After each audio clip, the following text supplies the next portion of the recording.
Hey everyone! In this quick guide, I'll show you how to find your card number on PayPal.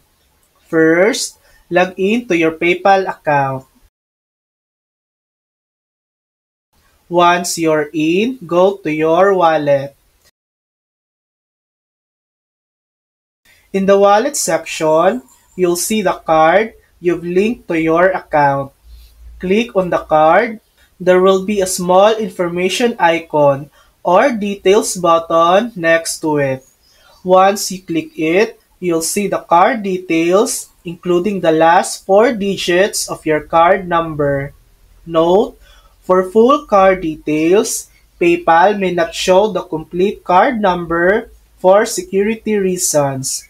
You'll need to check directly with your card issuer if you need the full number.